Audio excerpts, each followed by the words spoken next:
ठीक है, मार्केट पे बात करने के लिए हमारे साथ मौजूद हैं आज एलकेपी सिक्योरिटी से रूपक देजी। उनसे बाजार का हाल जान लेंगे, लेकिन उससे पहले एक चेक बाजार का मैं दे दूं आपको। तो क्या कुछ एक्शन बाजार में फिलहाल देखने को मिल रहा है? तो देखिए, निफ्टी जो है वो अपने निचले स्तरों से कम 100 पॉइंट ऊपर, माफ कीजिएगा 200 अंकों से ज़्यादा की तेज़ी अपने निचले स्तरों से देखने को मिल रही है और फिलहाल 100 अंक से ज़्यादा तेज़ होकर 23,740 के लेवल पर कामकाज कर रहा है।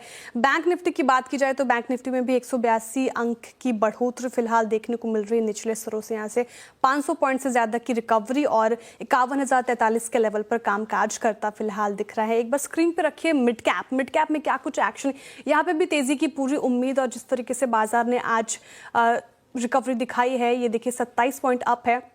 यहाँ पे भी स्मॉल कैप में भी तेजी आपको फिलहाल देखने को मिल रही है। मार्केट ब्रेथ पे नजर डालेंगे तो गिरने वाले स्टॉक्स की संख्या कम दिखेगी, मात्र 671 स्टॉक्स हैं जो गिरे हैं, वही बढ़ने वाले 1724 स्टॉक्स हैं।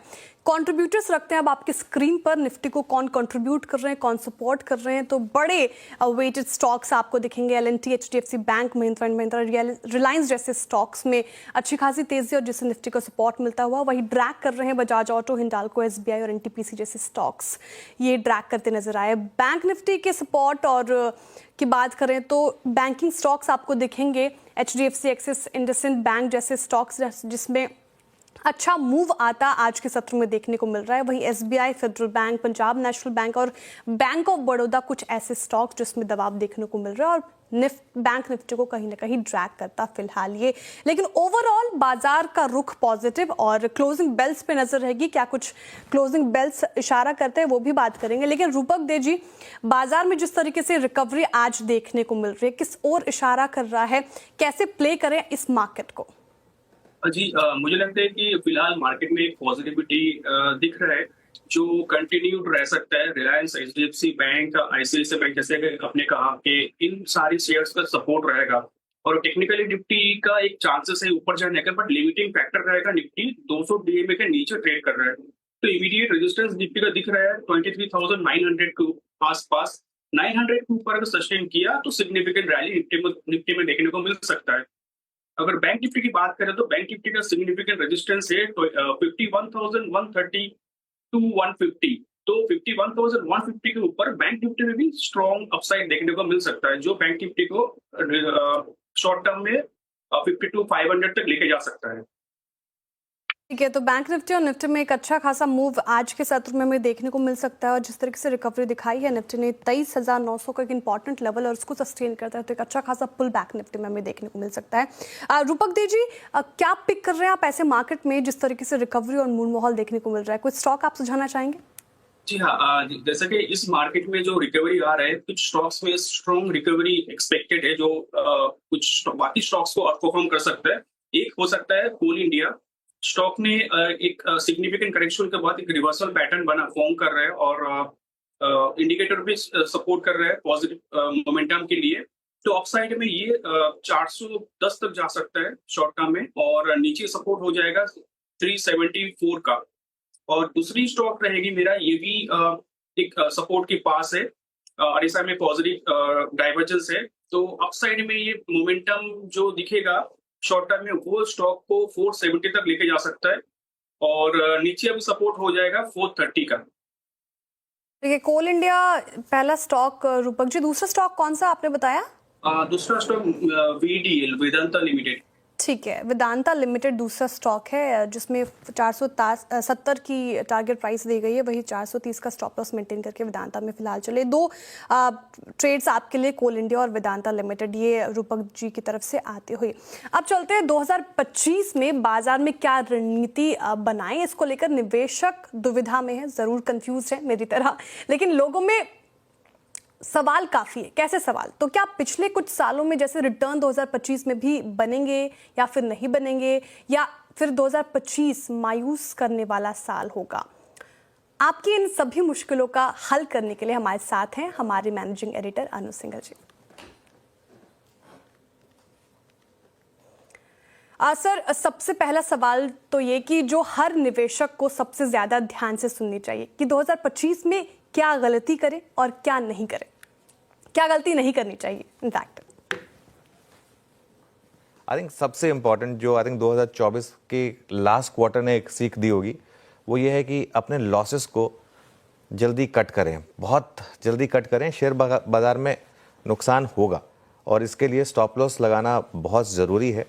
और स्टॉक मार्केट में अगर कोई भी ट्रेड लें तो उसको अपने ईगो पे ना लें कि अगर मैंने ट्रेड ली है तो मैं प्रॉफिट में ही निकलूंगा। नहीं, जैसे मैं बार बार कहता हूँ, कोई भी ट्रेड के 4 आउटकम होते हैं, बड़ा प्रॉफिट, बड़ा लॉस, छोटा प्रॉफिट, छोटा लॉस।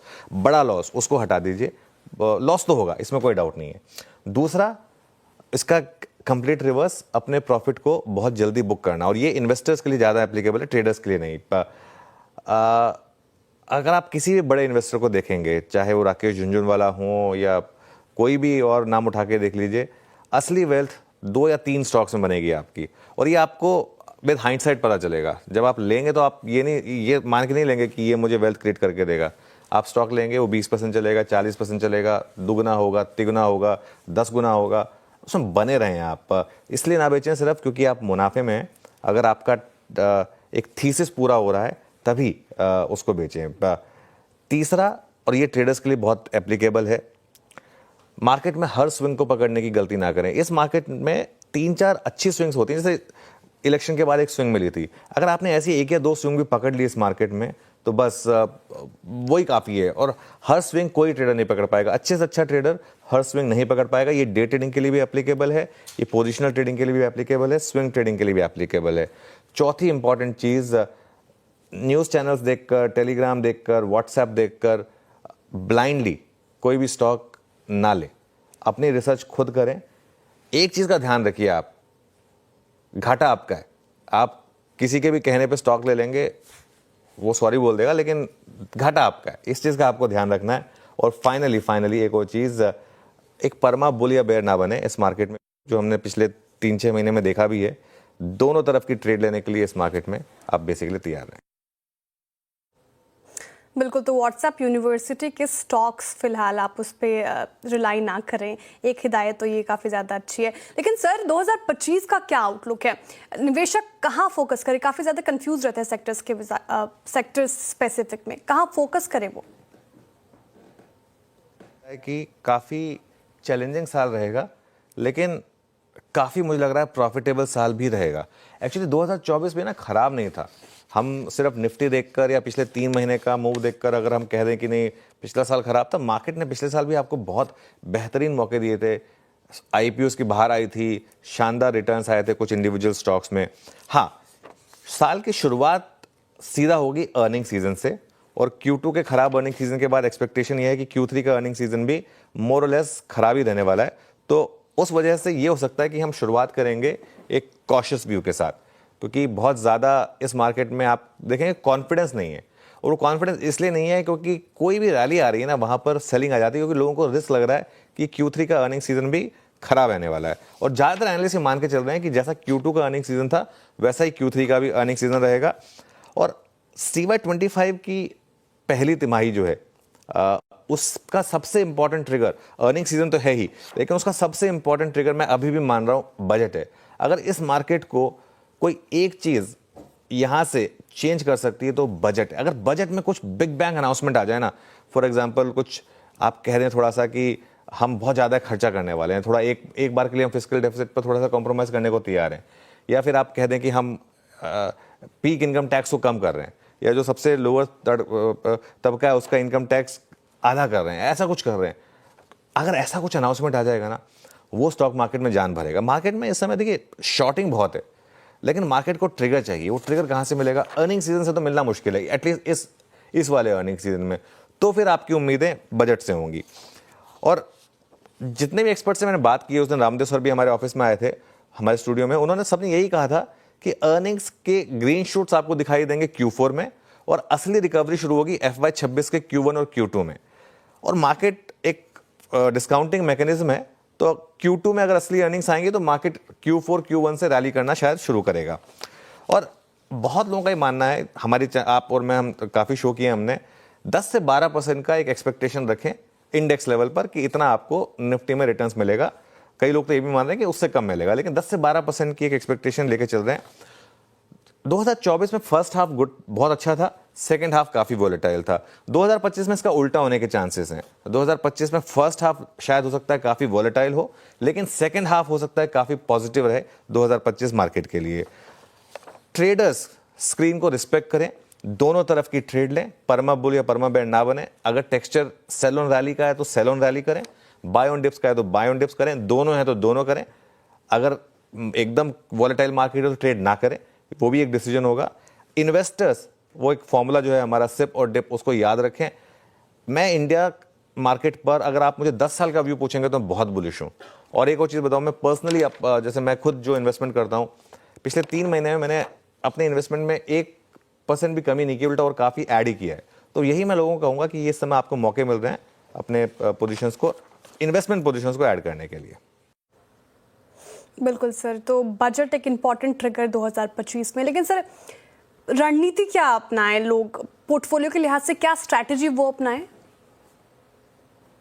देखिए, पोर्टफोलियो की जहाँ तक बात है, कुछ सेक्टर्स हैं जो आपके पोर्टफोलियो में होने चाहिए, ये मेरा मानना है। ये हमने 2024 के शुरुआत में हमने एक व्यू लिया था कि आईटी और फार्मा आपके पोर्टफोलियो में होने चाहिए, और मुझे हैरानी नहीं है कि आईटी और फार्मा ने आपको सबसे ज़्यादा रिटर्न्स जनरेट करके भी दिए।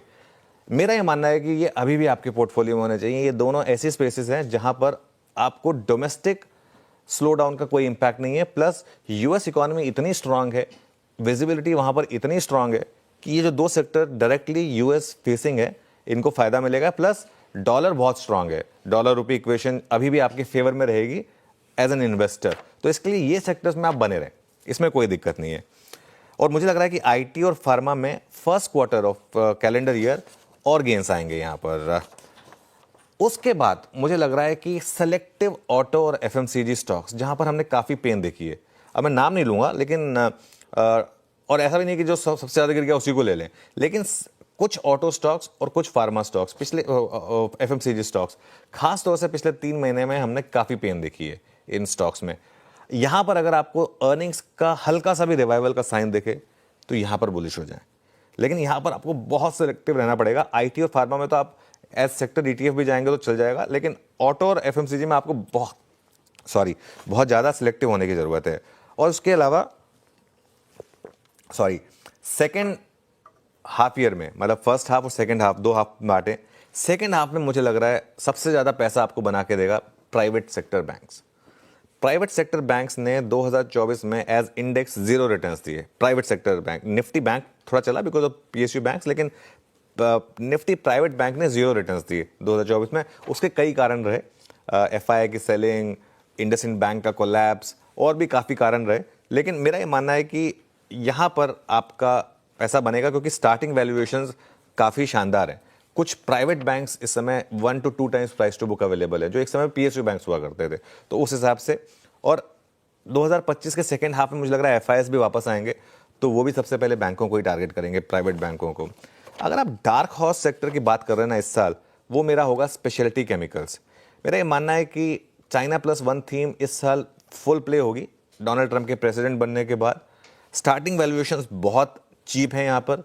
ज़्यादातर केमिकल स्टॉक्स या तो 52 वीक लो पर हैं या उसके आसपास हैं। अर्निंग्स अभी भी केमिकल्स की ख़राब हैं, लेकिन कमोडिटी कंपनीज में आप स्टॉक्स तभी मिलेंगे जब आप ख़राब टाइम पर उनको बाय करेंगे तो। और 1-2 सेक्टर और है जहाँ लोगों ने पिछले साल बहुत पैसा बनाया, वहाँ पर अब मैं बहुत सेलेक्टिव होऊंगा, वो है डिफेंस और रेलवे। मेरा ये मानना है कि डिफेंस और रेलवे स्टॉक्स में अब आपको थोड़ा सा कॉशियस होकर चलने की ज़रूरत है। तो ये कुछ स्टॉक्स और सेक्टर्स में आप ऐसी रणनीति बनाकर चले। शुक्रिया सर इस तमाम सवालों के जवाब देने के लिए। अब वक्त हो चुका है एक छोटे से ब्रेक का। ब्रेक के बाद फिर हाजिर होते हैं। आप देखते रहिए सीएनबीसी आवाज़।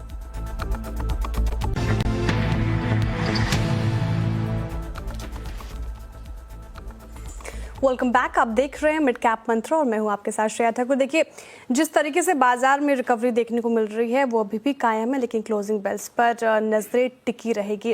अब नया साल टेलीकॉम ग्राहकों को कई नई सेवाओं की सौगात दे सकता है। 2025 में ग्राहकों को सैटेलाइट ब्रॉडबैंड सेवाओं का मजा उठाने का मौका देगा, तो ग्राहकों को अनचाही कॉल से भी छुटकारा मिल सकता है। ज्यादा डिटेल के लिए हमारे संवाददाता असीम मनचंदा जुड़ रहे हैं। असीम जी बताएं।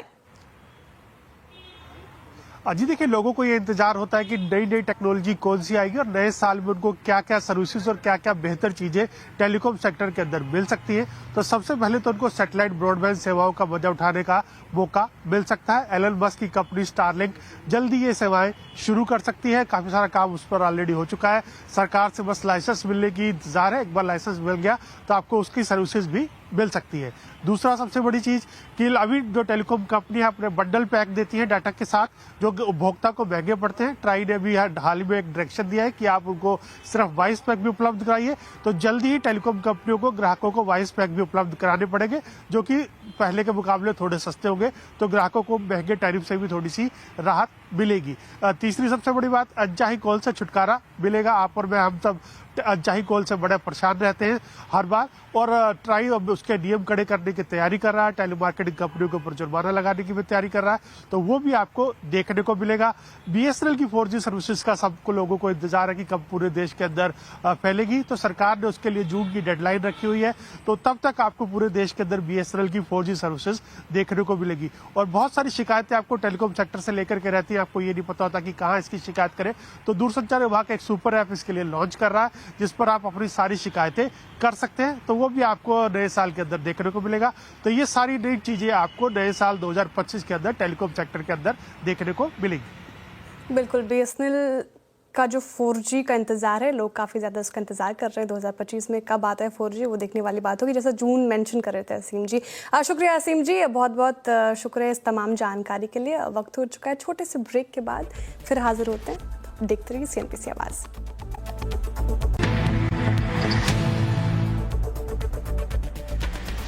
Welcome back. आप देख रहे हैं मिड कैप मंत्रा। अब वक्त है खिलाड़ी नंबर 1 की अपडेट का। देखिए, इस हफ्ते फिनबर्ग मैनेजमेंट की मधु बंसल, सैमको सिक्योरिटीज के ओम मेहरा और प्रभुदास लीलाधर की शिल्पा राउत के बीच कड़ा मुकाबला हो रहा है और फिलहाल लीड ले रहे हैं ओम मेहरा, जो इनकी पोर्टफोलियो में 3% से ज़्यादा की तेज़ी। वहीं शिल्पा राउत दूसरे नंबर पर करीब 1% की तेज़ी इनकी पोर्टफोलियो में देखने को मिल रही है अभी फिलहाल।